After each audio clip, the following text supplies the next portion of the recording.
Dito tayo po ngayon sa isang napaka-historic na lugar. Dito po una na ginawa ng Apostle Paul yung kanyang ministry po sa Europe. Ngayon, itong area na ito is called Kavala. So, nasa Greece po tayo. Noong panahon na yun, ang tawag dito is Philippi or Philippi. Alam niyo, marami silang mga sinasambang Diyos-Diyosan, gods and goddesses.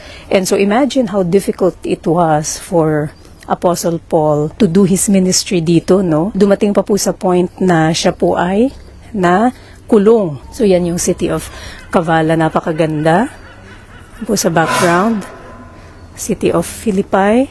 Imagine po ninyo noong panahon, yung mga tao, they were persecuting yung mga Christians. Wala naman nagbago hanggang ngayon, dami pa rin persecution.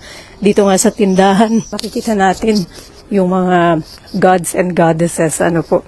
Yan po yung uso sa panahon na yun. Ayun, kita nyo yung mga simbolo ng Zeus, yung mga goddesses, Diana, Minerva, ganyan. Wala naman pong nagbago hanggang ngayon, Na-replace lang ng mga modern day idols ng buhay natin. Marami pa rin tayong idol sa buhay natin.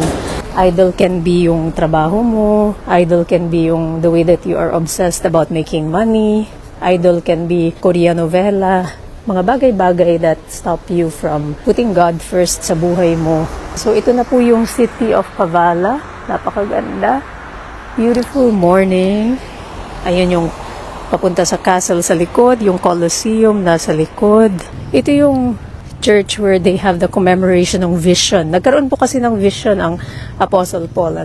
So, it commemorates yung kanyang vision na merong isang tao, isang lalaki from Macedonia, nagsabi sa kanya na tulungan mo kami. And that is why napunta ang Apostle Paul dito po. This is a part of ancient Macedonia, Tapos ngayon, it's modern day Kavala, but there still exists the Philippi site. It's a UNESCO World Heritage Site, kung saan po, doon po nakulong ang Apostle Paul at doon din naghimala na siya ay lumaya, kasama si Silas. Grabe, ang ganda, mga kapatid, Beautiful history. Ang maganda dito ay, ito ay significant na history. Hindi ito basta lang history na walang kwenta. This is about the spreading of the gospel, mga kapatid, amidst persecution. So again, ayan po yung mural ng commemoration ng vision ni Apostle Paul that led him to Europe.